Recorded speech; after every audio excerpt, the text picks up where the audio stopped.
à toutes et à tous, voici la manchette de l'actualité de la semaine dans la MRC de Portneuf et une partie de la Jacquard. Rallie-toi à l'eau, une activité familiale pour protéger l'eau dans Portneuf. Villars Saint-Léonard lance un projet d'agrandissement pour mieux répondre aux besoins en dépendance. Le symposium Cap Santé en couleur attire près de 70 artistes. Place aux jeunes Portneuf, mise sur le disque golf pour connecter les jeunes. Cela étant dit, passons au développement des titres.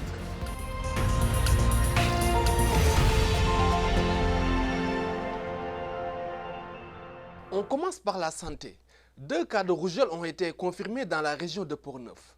Des expositions au virus auraient eu lieu dans plusieurs commerces de Pont-Rouge ainsi qu'à l'urgence de l'hôpital régional de Portneuf, à Saint-Raymond, entre le 12 et le 26 juin.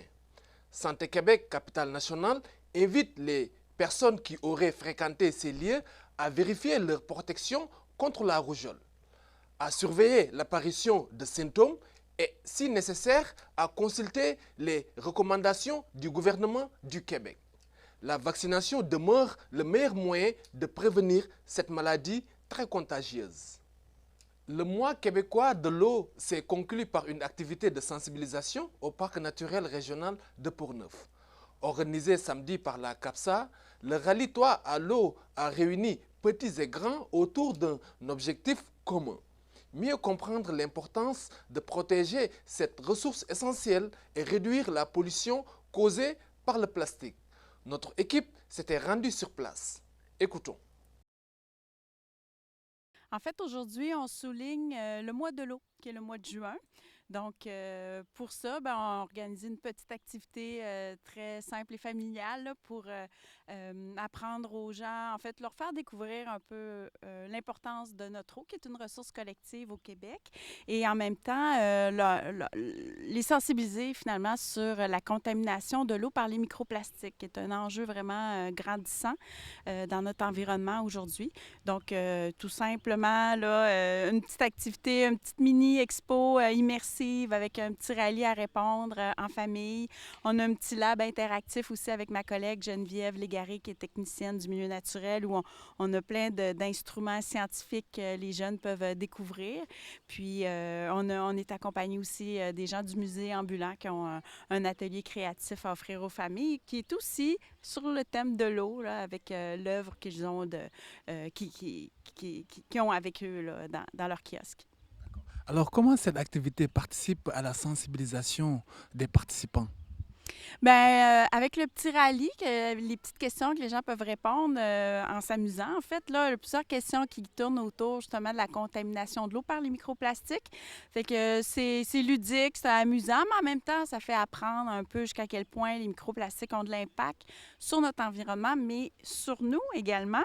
Et puis, on les invite d'ailleurs en bout de course de ce rallye, à compléter notre mur des solutions, prendre des engagements pour montrer qu'il y a quand même des choses qui sont possibles de faire. Mon rôle aujourd'hui, c'est de présenter différentes techniques pour mesurer la qualité de l'eau de nos rivières et de nos lacs. Voilà. Alors, j'ai des techniques qui permettent de mesurer des paramètres physico-chimiques et de nutriments, tout ça. Ça va être des instruments qui vont permettre de faire une photo dans le temps, d'un moment présent. Ensuite, j'ai aussi d'autres appareils comme la pêche à l'électricité, les trucs pour faire des inventaires de macro-invertébrés. C'est des paramètres qu'on va mesurer biologiques. Donc, avec les poissons qui vivent dans l'eau, avec les petits insectes qui vivent dans l'eau, ça va nous permettre de faire un suivi de la qualité de l'eau, de nos plans d'eau, sur une plus longue échelle que juste sur une photo. Je pense que quand les gens voient des petits, surtout avec le binoculaire, avec les petits macro-invertébrés ou tout ce qui vit dans l'eau, c'est les petits macro-invertébrés, ça permet de voir qu'il y a des êtres vivants tout petits, en dessous des cailloux, qui vivent là, puis que c'est la base de la chaîne alimentaire, que les poissons vont utiliser ça pour manger, puis que ça va permettre à plein de... Ça permet une qualité de l'eau très, très importante. Je pense que ça sensibilise les gens à « Ah, il y a ça aussi qui existe dans l'eau. Aussi, on va faire attention à ça. » Peut-être. Bien, c'est la deuxième édition qu'on fait le Rallie-toi à l'eau, mais ça fait déjà depuis 2019 qu'on souligne le mois de l'eau sur diverses diverses façons, diverses activités. La CAPSA, depuis quelques années, on aime beaucoup offrir des activités sous forme de petites stations thématiques que les gens peuvent visiter puis découvrir différentes choses. Chaque année, le mois de l'eau a un thème un peu différent. Cette année, c'est la contamination de l'eau par les microplastiques. On a déjà souligné l'importance des milieux humides, par exemple. On a déjà souligné aussi l'histoire puis la relation que les gens ont avec l'eau, tout le côté culturel de l'eau. Donc, c'est un peu comme ça qu'on l'offre, là, notre mois de l'eau. Vous accueillez combien de personnes? Bien, bon an, mal an, je dirais que 50 à 100 personnes là, qui viennent nous voir à chaque année. Beaucoup des visiteurs du parc naturel, des campeurs, mais aussi des gens du coin là, qui viennent en famille. Pourquoi avez-vous décidé de participer à ce type d'activité? Ah, ben juste pour en apprendre un petit peu plus dans notre quotidien. C'était juste pour l'essayer, dans le fond. Puis là, ben c'était le fun parce que c'était ouvert, parce que les dernières fois que je suis venue ici, c'était toujours fermé. Fait qu'on en a profité pour apprendre des choses. Bon, Hein, ouais, Jean-Michel? c'est aussi par curiosité aussi. Le fait, on apprend beaucoup de choses. En faisant le rallye, on a découvert certaines petites choses. Donc, moi, ça me sensibilisait à des choses. Comme au lieu de prendre des sacs de plastique pour envelopper mes sandwichs, je vais tout simplement prendre des contenants qui sont réutilisables, des choses comme ça. Toi? Ben ouais, ben je savais pas qu'on consommait une carte de crédit en plastique à tous les jours, tu vois. En termes de plastique qu'on a soit dans notre alimentation ou dans l'eau, c'est ce que j'ai compris en tout cas, là. On met bien dans Quand- des petites bouteilles de plastique. Il y a des grains de plastique quand on le boit. Ouais, c'est On les ingère et à ce moment-là, ben, ça donne l'effet qu'on consomme beaucoup de plastique, tout simplement. Mm. Fait que ça nous sensibilise. Puis quand on est en camping, ben souvent le plastique nous sert quand même beaucoup. Mais vaut mieux utiliser les contenants rigides, réutilisables, que les sacs de plastique jetables. Bon, je vais vous dire quelque chose, c'est que j'ai un animal et à chaque fois qu'il fait ses besoins, je prends un sac de plastique. Mais je sais qu'il existe des sacs qui sont décomposables très facilement. Fait que ça, c'est une première chose que je vais faire. En camping, je vais essayer d'utiliser des choses le moindrement moins de plastique, peut-être plus des contenants de verre ou des contenants qui sont réutilisables, aussi simple que ça. Ça ressemble pas mal à ça, moi aussi, le même genre de commentaire, parce que moi, j'ai un chien aussi. Fait que le plastique nous sert quand même assez souvent. Puis quand on sait que ça prend 400 ans à se décomposer, je pense que ça parle de lui-même, en fin de compte, là. Avec la sensibilisation qu'on fait dans l'activité, on aime que les gens puissent prendre conscience que, bon, peut-être que délaisser les bouteilles de plastique jetables, puis utiliser toujours une bouteille d'eau réutilisable là, pour s'hydrater. Choisir, par exemple, des aliments en vrac plutôt que des aliments suremballés quand vient le temps de faire les achats. Participer à des corvées communautaires, c'est une façon de faire sa part aussi, puis d'améliorer les choses. Puis sinon, ben une autre manière de diminuer l'impact des plastiques dans notre environnement, ben c'est ça, c'est de choisir des objets. Quand on veut acheter des objets qui sont en plastique, si les objets sont aussi disponibles en d'autres matières, comme en bois ou en métal, ben peut-être privilégier ces matières-là plutôt que le plastique. C'est une autre façon de faire. Le cœur de Cap Santé s'est animé une fois de plus au rythme de la création artistique lors du symposium Cap Santé riche en couleurs. Les 27 et 28 juin, près de 70 artistes ont réalisé leur œuvre en direct, offrant aux visiteurs une immersion dans leur processus créatif. L'événement a aussi proposé expositions, conférences et activités familiales, attirant de nombreux amateurs d'art et touristes. Mon collègue Philippe Papillon a assisté aux activités. Écoutons.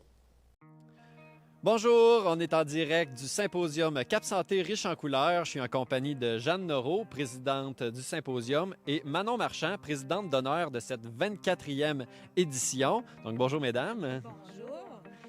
Manon, comment tu as pris ça l'année passée, à la fin du symposium? Le comité organisateur est venu te voir à ton chapiteau pour t'annoncer qu'il désirait que tu sois présidente d'honneur pour la 24e édition cette année. Comment tu as pris ça? Ben, j'étais réellement surprise. Il y avait Jeanne, il y avait Lise. Je croyais qu'ils voulaient m'acheter un tableau. Mais là, j'ai dit, voulez-vous être présidente d'honneur? Ah, oui, bien sûr, de Cap Santé, surtout, c'est tellement magique ici. Puis notre choix a été confirmé parce que Mme Manon Marchand a gagné le coup de cœur l'année dernière. Alors, on était vraiment contents là, d'avoir si bien réfléchi là, pour la choisir. Ça me fait chaud au cœur, merci. Donc, Manon, cette année, tu vas avoir une toile que tu offres, en fait, en tirage à gagner à l'achat de papillons, en fait. On a cette belle toile que Jeanne tient. C'est à l'achat d'un papillon de 5 qu'on peut gagner cette magnifique toile. Voulais-tu me parler un peu de la toile en particulier? Bien sûr. C'est une toile qui fait référence à un paysage des Rocheuses canadiennes. C'est un endroit, Bow Lake, où les gens arrêtent souvent d'une façon très touristique, mais moi, je suis allée plus en profondeur dans le paysage. Je suis allée faire la randonnée sur le long de la rivière jusqu'à la chute. Alors, c'est pour dire que des fois, la route est belle. C'est pas juste la destination qui est le centre d'attraction. Puis j'ajoute toujours un randonneur parce que c'est la quête de l'être humain. C'est lui qui donne aussi le sentiment au paysage, soit l'accomplissement, soit la liberté, soit le défi. Chacun l'interprète à sa façon, finalement. Ah, c'est super. Puis je pense que tout le monde on a le goût de gagner cette belle toile-là. Moi, j'ai mon papillon déjà. Venez acheter votre papillon pour avoir la chance de gagner cette magnifique toile. Jeanne, voulais-tu me parler un peu de l'événement, comment ça se déroule? Oui, disons que ça fait longtemps qu'on se prépare. Hein? Depuis octobre, là, on a envoyé nos premières invitations. Là, puis finalement, les gens ont bien répondu. On a eu au-dessus de 92 inscriptions. Il fallait choisir. On a choisi 70. On a 70 artistes qui sont installés ici, qui vont travailler. Il y en a qui ont des cabanons, il y en a qui ont simplement des abris. Il y a aussi une autre peintre qui va venir s'installer ici avec ses élèves, Mme Erika Pérez. Alors, puis, ce qui est important cette année aussi, c'est qu'on a une magnifique salle d'exposition dans l'église. Alors, on a eu un travail, vraiment un travail acharné. Monsieur Martin Jacob, avec son équipe, qui a monté toute la salle d'exposition. On a mis chaque lumière éclaire chaque œuvre présentée dans la salle. C'est extraordinaire. C'est tellement apprécié des artistes à Cap Santé, le travail, la dévotion que vous avez pour les artistes, pour les visiteurs. C'est fantastique. Puis aussi, c'est qu'on a deux... je vois Nicole qui nous fait signe. Deux conférences. Une conférence le samedi à 2h qui est Mme Josiane Leclerc qui va nous parler de la place des femmes dans l'histoire artistique. Et puis le dimanche, on a M. Yvan Bédard qui est reconnu internationalement, qui va venir nous parler des similarités entre la peinture et la photographie. Ça va être des conférences super intéressantes. Je voudrais remercier tous les commanditaires, là, les commanditaires qui ont cru en nous. Et puis, on ne peut pas se passer d'eux autres. Là, vraiment, là, c'est ça qui fait la beauté de la chose. Et puis, j'aimerais remercier particulièrement tous les gens de l'équipe. C'est extraordinaire le travail qui s'est fait. Et puis, ces personnes-là, avec leurs bénévoles qui viennent nous aider, là. Si vous aviez vu ça le mardi, quand ils ont monté la salle d'exposition, là, c'était comme des abeilles. Oui, on est accompagné d'une belle gang de bénévoles. On en prend soin, puis on est content de les avoir avec nous. L'actualité dans Portneuf est riche et variée. Je vous souhaite un bon visionnement du téléjournal. Il y a un peu plus de 2 semaines, Saint-Casimir accueillait la 11e édition du festival La Commission B. Pendant 3 jours, des milliers de festivaliers ont profité d'une programmation musicale audacieuse, de plusieurs microbrasseries québécoises et d'une ambiance conviviale qui fait de ce rendez-vous un incontournable de l'été dans Portneuf. Suivons ce reportage. Alors, la Commission B, c'est un festival qui existe maintenant depuis 11 ans. qui a pour but de faire de Saint-Casimir un lieu de rencontre, donc autour de la musique et également autour de la bière, puisque dans le festival, on reçoit une vingtaine de microbrasseries d'un peu partout au Québec. Donc, c'est une occasion de rencontrer des artistes, d'être proche d'eux et de rencontrer aussi les artisans et les artisanes du monde de la bière, pouvoir échanger. Donc, c'est vraiment un festival qui est basé sur la rencontre puis sur la découverte. C'est un festival qui dure de 3 jours à chaque année. Donc, ce soir, vendredi, c'est le début du festival, c'est l'ouverture. C'est notre soirée purement musicale. Le samedi, c'est toute la journée. On a aussi des activités pour toute la famille, du cirque, des spectacles déambulatoires et la présence des nombreuses microbrasseries. Et le dimanche, on termine ça toujours en douceur le dimanche matin dans l'église de Saint-Casimir avec un spectacle, piano, quelque chose pour se poser, repartir en douceur, chacun dans son coin de pays, le temps d'une fin de semaine. Donc, c'est 3 jours de festivités dans le cœur du village de Saint-Casimir. Alors, vous attendez à recevoir combien de personnes? Bien, bon an, mal an, on est presque à 5000 visiteurs. Donc, pour un village de 1500 personnes, ça fait beaucoup de visites à la maison. On en est bien fiers. C'est quelque chose qui nous tient à cœur, cette mobilisation-là. Les gens viennent d'un peu partout aussi au Québec, mais même ailleurs au Canada.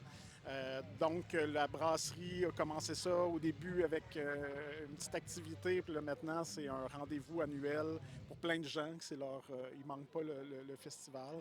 Donc, on est vraiment fiers de pouvoir présenter cet événement-là. En quoi cet événement participe à l'amélioration ou bien à la vulgarisation du tourisme et même sur le plan économique? Qu'est-ce que ça apporte à Saint-Casimir? Ben, c'est quand même de l'aspect culturel. Oui, ben, c'est quand même des retombées non négligeables là, parce que c'est des centaines, voire quelques milliers de personnes qui viennent camper dans les hôtels, les restos du coin, faire des activités aussi, aller au parc régional, tout ça. Donc, je pense que ça s'inscrit dans quelque chose qui est très intéressant, surtout dans l'ouest de Portneuf, qui a des fois été un petit peu moins favorisé, disons. Ben là, ça participe aussi à ça. Puis on le voit avec la salle de spectacle ici, c'est que la culture, c'est un outil de développement culturel, mais aussi un outil de développement économique. Donc, ça amène des gens ici, puis c'est quelque chose qui est presque toujours positif. Ça amène des sourires, ça fait vivre des émotions aux gens. Donc, l'événement, ben, on en prend soin parce que justement, c'est rare d'avoir des occasions qui sont presque toujours autour du positif, puis de la découverte, puis de l'art. Les spectacles, c'est du non-stop ou bien parce que dans la programmation, on a vu que ça commence à 23h. Comment ça va se passer? En fait, on a 3 scènes, donc c'est en continu. Il y a toujours presque de la musique. Donc là, c'est sur une petite scène sur le bord de la rivière. Tout de suite après, il va y avoir un spectacle ici de Requin Chagrin, un groupe qui vient de France, un des groupes qui vient de l'étranger cette année. Puis on a un autre site qui est dans un petit boisé aussi. Donc c'est en continu, c'est des artistes de plusieurs horizons musicaux, mais on est quand même un festival qui est ancré dans l'audace. Donc on aime ça aussi, faire découvrir des groupes qui ne jouent pas nécessairement dans d'autres festivals au Québec. Donc on se donne cette mission-là aussi, d'être parfois la première place où les gens vont découvrir un groupe. C'est dans notre mission, là. Ben, c'est certain que la situation des festivals au Québec est quand même un peu précaire parce qu'économiquement, c'est difficile. Le financement public aussi, à chaque année, c'est un peu toujours un départ à nouveau. Donc, c'est toujours un combat à refaire. Ce qu'on aimerait faire, en fait, c'est que le festival, on ne veut pas nécessairement qu'il grossisse, on veut qu'il devienne plus beau et plus confortable d'une certaine façon. Donc, on est bien content déjà des gens qu'on a puis de la façon dont on peut habiter le lieu ici. Fait qu'on espère pouvoir en faire continuer ce qu'on fait déjà là, mais longtemps. Quels sont les défis auxquels vous avez eu à faire face dans la programmation et comment vous les avez surmontés? Bien, des défis dans la programmation, je dois dire que j'ai quand même le beau rôle parce que les artistes nous sollicitent beaucoup pour venir ici. Alors, c'est un beau problème, c'est qu'on a beaucoup de choix, beaucoup d'opportunités de faire jouer des artistes intéressants. Donc, je dois dire qu'il y a peu de défis. Le défi, c'est surtout financièrement de pouvoir trouver les fonds nécessaires, de savoir à chaque année si les gens vont revenir aussi. Mais là, on voit à chaque année que finalement, les gens sont attachés à l'événement. Puis d'être aussi un petit peu plus loin des centres urbains, ça amène certaines certains défis logistiques quand même, mais on a une équipe de travailleurs, de travailleuses et de bénévoles incroyable. Donc ça, c'est une force qu'on a à chaque fois, de pouvoir avoir des gens qui s'impliquent dans le festival, que ça leur tient à cœur, que ça reste beaucoup de gens de la région qui viennent donner du temps. Donc les défis, on les surmonte en équipe, puis il y en a... C'est ça. Et moi, je viens pas d'ici, je viens de comme, plus Saint-Hyacinthe puis tout ça. Ce qui est quand même un petit bout de chemin, mais ça reste que pour moi, c'est vraiment important d'encourager des festivals comme ça parce que c'est la culture québécoise, c'est qu'est-ce qui nous représente. Puis je trouve qu'en ce moment, il y a une montée de tout ça, surtout comme dans les gens de mon âge. Puis je trouve que c'est vraiment important de continuer cette montée-là puis de continuer à encourager ça. C'est votre première fois de participer au festival? Ou bien? Ici, ouais, c'est ma première fois. Je savais pas que c'est ma soeur qui m'a offert des billets à ma fête. Puis avant, je savais pas que ça existait. Mais comme tu sais, j'ai été au Franco à Montréal, puis des spectacles du genre, fait que faut encourager la culture québécoise. Tout le monde joue acquis ici. Il y a plein de sourires, il y a de la bonne bière, la bière des Grands Bois. Là, je fais de la bonne pub, là. Mais aussi, c'est le spot. Je sais pas si vous avez vu la rivière là-bas et tout. Un bel endroit, puis il y a des gens le fun. Vous venez d'où? Moi, je viens de Québec. Merci beaucoup. Merci à toi, salut. Et vous, qu'est-ce qui vous a motivé? Bien, en fait, le fait de voir un festival destiné à la musique québécoise, ça, c'est la première chose. La liste des artistes qui vont être ici pendant les 3 prochains jours.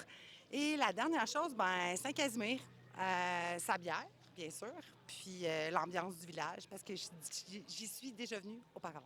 Voilà. Genre, en résumé, ça serait ça. Et retrouver des amis et partager le plaisir. D'accord. Alors, quels sont les aspects du festival qui vous plaisent le plus?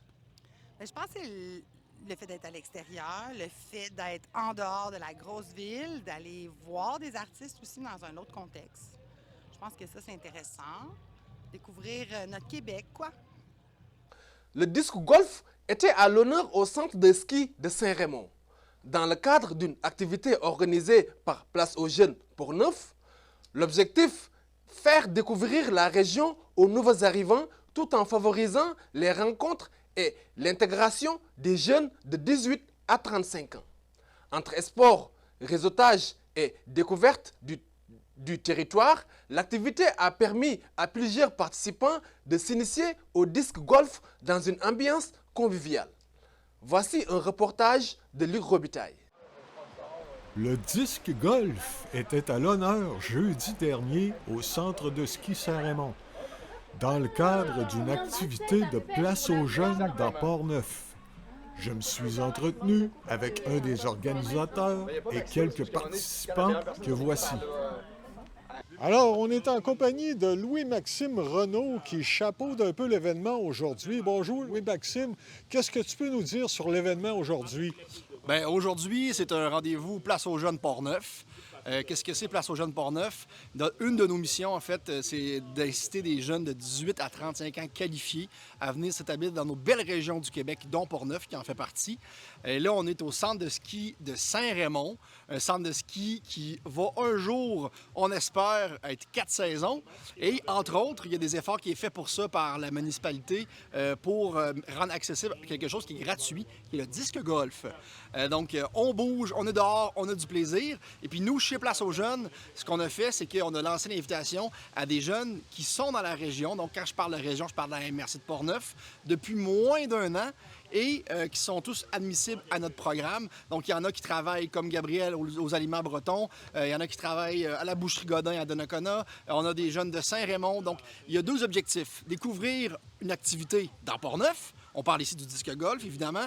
Et de découvrir des jeunes aussi pour se faire un réseau social, pour s'enraciner dans Portneuf et ne pas repartir, s'approprier la région, autant d'un point de vue des activités, de notre vie de tous les jours, qu'est-ce qu'on peut faire après le travail, que aussi se faire des connexions à travers d'autres jeunes. D'où vous est venue l'idée de ce sport-là, disque golf? On a choisi spécifiquement le disque golf aujourd'hui parce qu'on est dans le mois de juin. Et le mois de juin, c'est le mois du défi Ensemble on bouge, participation. Et dans le cadre de ce programme-là, qui met de l'argent, qui est un programme fédéral pour faire bouger les populations canadiennes, bien, nous, Place aux Jeunes Port-Neuf, on s'inscrit là-dedans et on a plusieurs événements à l'horaire. On a des activités à Donnacona plutôt dans le mois. Et le mois de juin, pour nous, se conclut avec une activité sportive de faire bouger les jeunes avec le disque golf. OK, moi, c'est Gabriel. Je réside du côté de Saint-Marc-des-Carrières. Je travaille pour Dubreton dans le domaine de l'agroalimentaire. Je suis dans la communauté Place aux Jeunes, cela fait déjà pratiquement 1 an. Ce que j'aime ici, c'est la découverte de la région, les activités et le monde. Et ce qui m'amène aujourd'hui, c'est de découvrir ce fameux jeu. C'est vrai que je n'ai pas encore joué. Donc, ça sera une découverte pour moi. Merci beaucoup. OK. Ce qu'on essaie de faire chez Place aux Jeunes Port-Neuf, c'est vraiment d'aller aux 4 coins de la MRC. Aujourd'hui, on est à Saint-Raymond parce qu'il y a une activité qui est unique, qui est le disque golf dans Port-Neuf, qui est gratuit en plus. Donc, les jeunes peuvent revenir de façon autonome par la suite avec des amis, avec la famille.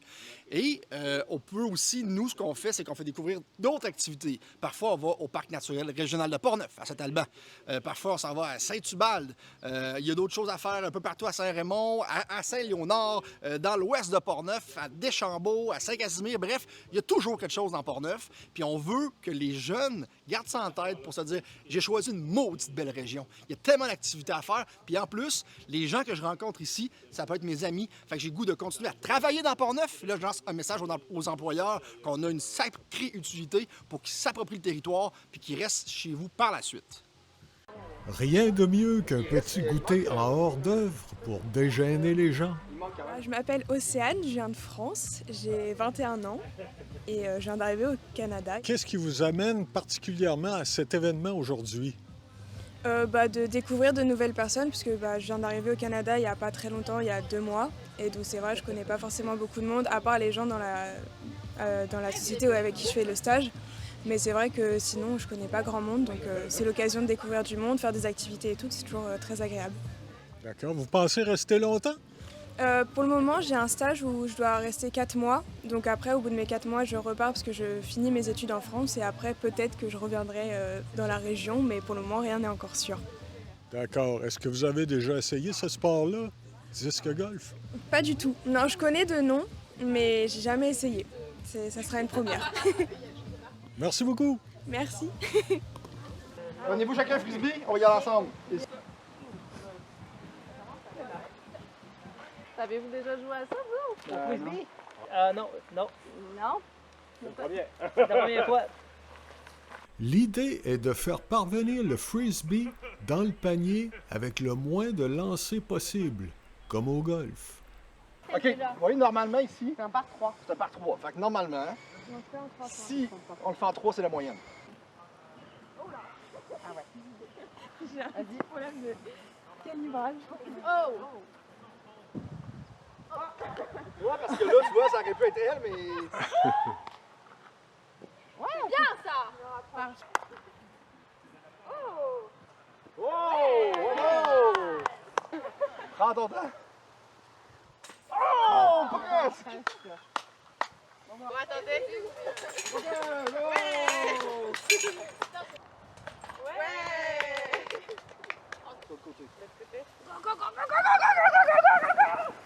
Luc Robitaille, à Saint-Raymond, pour ce JSR. Saint-Raymond s'est fait encore parler de lui. Le lancement de la 12e saison de son marché public a eu lieu jeudi dernier, sur le parvis de l'église. Jusqu'au 17 septembre, producteurs agroalimentaires et artisans y donnent rendez-vous aux citoyens chaque jeudi pour mettre en valeur les produits du terroir et le savoir-faire de la région. Reportage. En fait, c'est le lancement aujourd'hui, 25 juin, puis le marché public s'étend jusqu'au 17 septembre.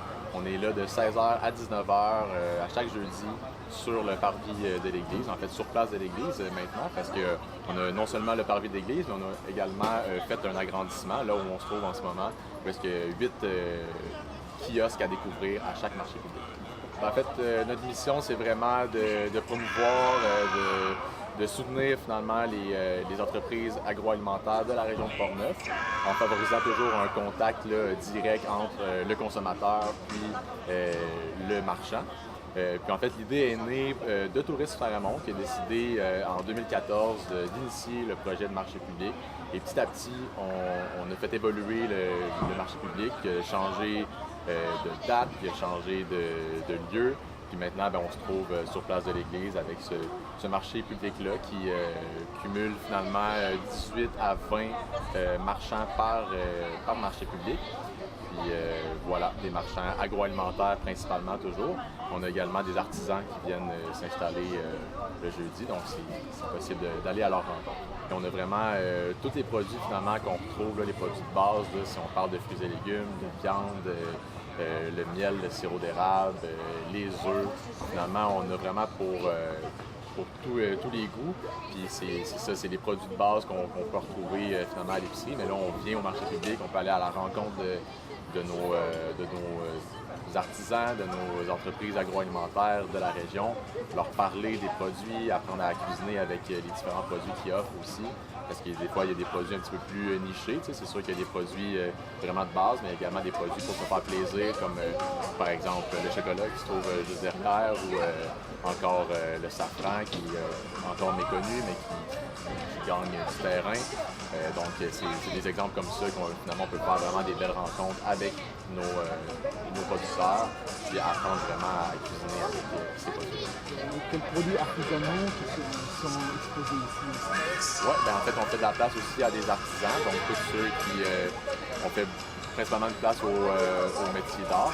Donc, on parle là, de la maroquinerie, par exemple, qui est le travail du cuir. On a également la savonnerie, la poterie, j'en passe aussi.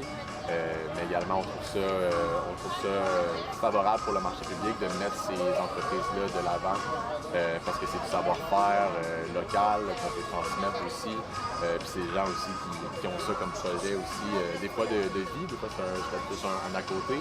Mais c'est important pour nous d'encourager aussi l'artisanat local. Ouais. En fait, le marché public, c'est au-delà de la transaction monétaire qu'on fait en achetant un produit. En fait, au même moment, oui, on a un impact économique à ce moment-là parce que c'est des entreprises de la région de Portneuf, mais c'est aussi des impacts sociaux. On va à la rencontre d'un marchand, on lui parle, ça devient des fois des amis, puis c'est ça qui est beau à voir avec le marché public, cette relation-là qu'on peut avoir avec le marchand en tant que tel, mais également avec le rassemblement que ça crée au centre-ville. Donc, on le sait, le marché public amène quand même 500 visiteurs en moyenne par marché public. Puis, c'est des gens de la communauté, c'est des gens de la région. Parfois, il y a des touristes aussi qui aiment bien se retrouver dans cette ambiance-là au centre-ville. Oui, c'est ça. Cette année, on a déjà une nouveauté. Donc, on a l'exposition sur Monseigneur Alexandre Vachon, qui est pilotée finalement par la Société du patrimoine de Saint-Raymond. On va dévoiler l'exposition le 2 juillet. Puis ensuite, ça sera possible de visiter l'exposition à travers les visites guidées de l'Église. Il y aura une exposition sur Monseigneur Vachon, une exposition très originale, immersive, qui vaudra assurément le détour. Alors, au marché public, on présente des herbes salées, des compotes de rhubarbe, de la rhubarbe également, ainsi que de l'artisanat et les savons les savons artisanaux de la ferme. Je fabrique principalement beaucoup d'accessoires de cuir, dont les ceintures, qui sont mes plus gros vendeurs, vraiment des produits de haute qualité. Des ceintures en cuir italien, assemblées sur place. J'en ai déjà monté, que les gens peuvent choisir leur boucle sur place. Je fais aussi des sandales sur mesure, accessoires, bracelets, barrettes à cheveux et chapeau de cow-boy aussi. Alors, c'est différents items, un peu qui sont assez originaux. J'ai des bâtons fleurs aussi, c'est un item très couru chez les jeunes, ici pour la jonglerie. Donc, les bâtons fleurs aussi, ça, c'est des choses que je fais depuis très longtemps aussi. Donc, j'ai plaisir à en offrir encore ici. En fait, on élève des races critiques, donc on propose des viandes, des découpes de viande.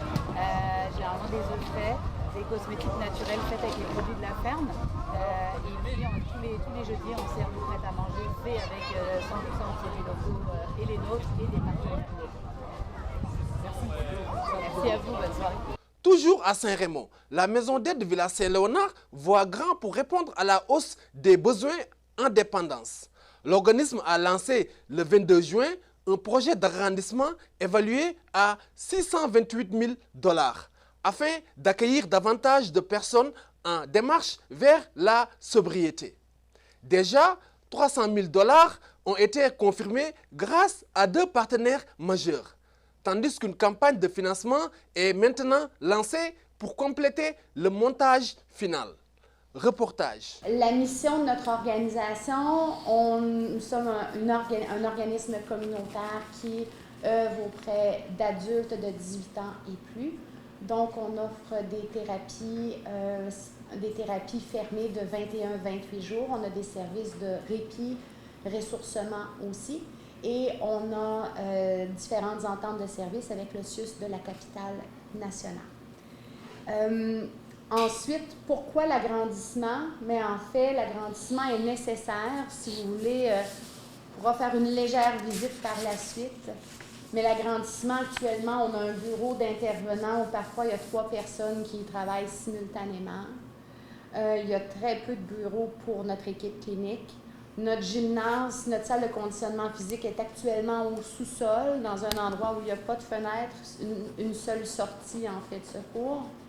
Notre salle à manger est toute petite, donc quand la maison est pleine, c'est difficile. Il faut faire 2 tablés, en fait, une tablée pour les résidents et une tablée pour l'équipe de travail. Mais quand tous les résidents sont ensemble, on se file sur les pieds.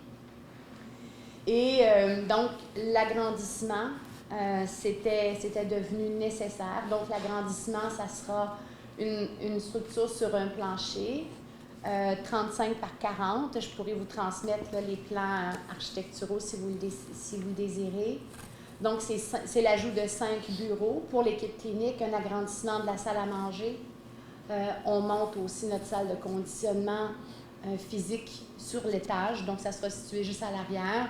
Et on prendra 2 bureaux au rez-de-chaussée qui seront transformés en chambres et 2 bureaux à l'étage qui seront aussi transformés en chambres. Et les membres de nos équipes vont descendre en bas. Donc, finalement, c'est un très gros projet qui ajoutera 4 chambres, donc 4 places d'hébergement pour les gens qui vont utiliser nos services. Maintenant, ben écoutez, ce projet-là, c'est d'une valeur de 628 000 $. C'est pas rien, c'est des sous. Grâce à des partenaires qui ont cru en nous. Je vais laisser la parole, mais on a 2 partenaires financiers majeurs dans notre projet.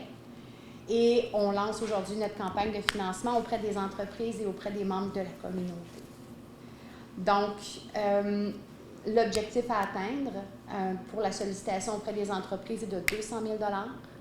Et l'objectif à atteindre auprès des membres de la communauté est de 75 000 $. C'est 2 campagnes très ambitieuses, mais on croit définitivement qu'on va y arriver. Vous savez, une maison comme ça, ici, là, c'est 20 personnes présentement. On va monter à 24. C'est accessible 7 jours sur 7, 24 heures sur 24. C'est des services alimentaires qui suivent le guide canadien. C'est un personnel infirmier sur place. C'est des rencontres individuelles avec les intervenants. C'est des gens que vous côtoyez ici qui sont des... En fait, vous avez dit le mot humain, OK? Mais ce sont des personnes, quand vous leur parlez, ce sont des personnes, ce sont de bonnes personnes. Et on a souvent... Ce qu'on soigne ici, ce sont des dépendances, soit des dépendances à l'alcool, soit des dépendances aux médicaments ou aux drogues.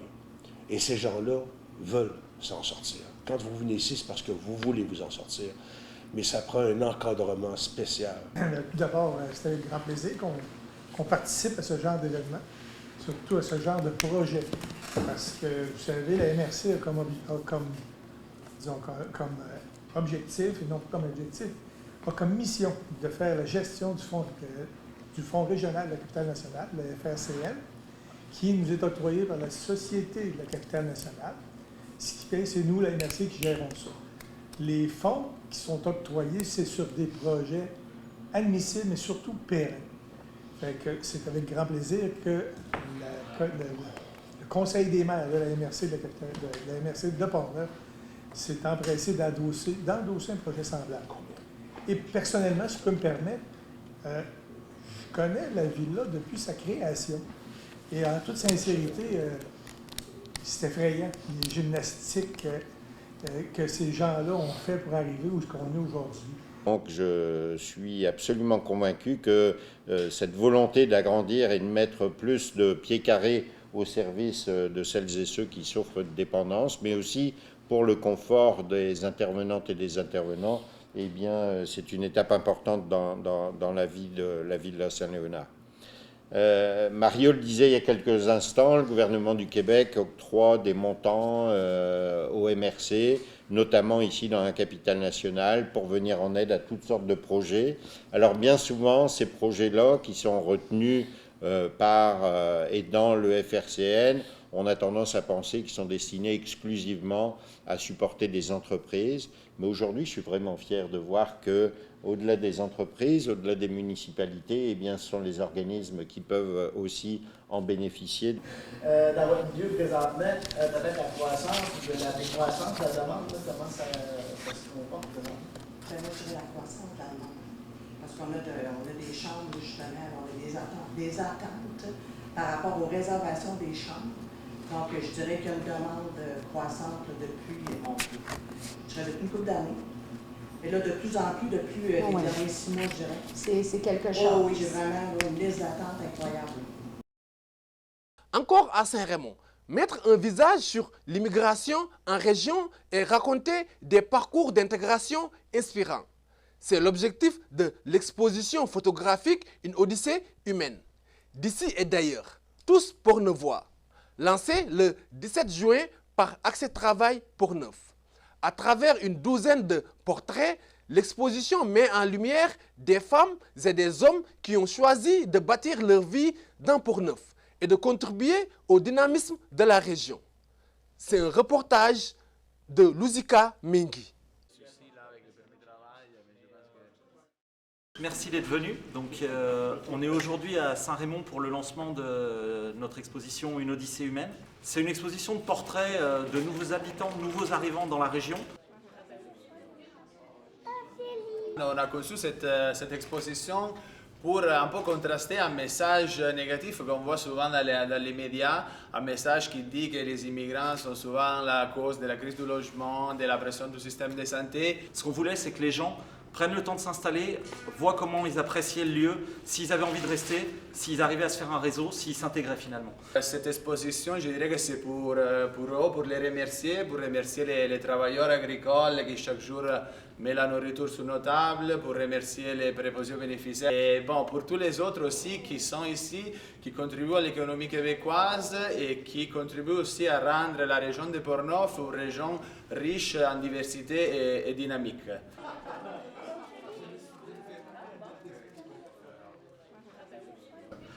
On parle ici de ATP Immigration, Accès Travail Portneuf Immigration, qui font de notre milieu un endroit accueillant et chaleureux pour tous.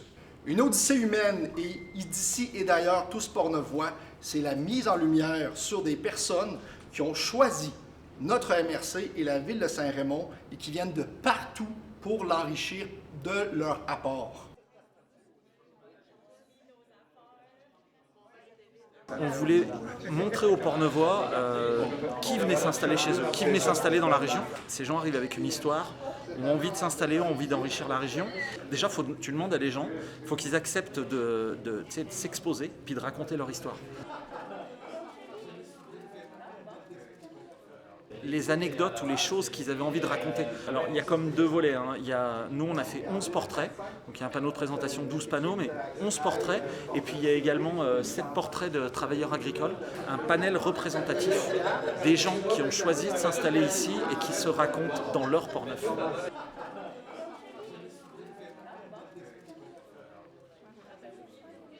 Mais on voulait aussi que les gens nous proposent des photos. Nous, ce qu'on voulait montrer, mettre en valeur, c'est que les gens se trouvent une place. Là, on a laissé les gens se livrer d'eux-mêmes et puis ils parlent de leur intégration. Ils sont conscients qu'ils ont besoin de s'investir pour trouver leur place ici.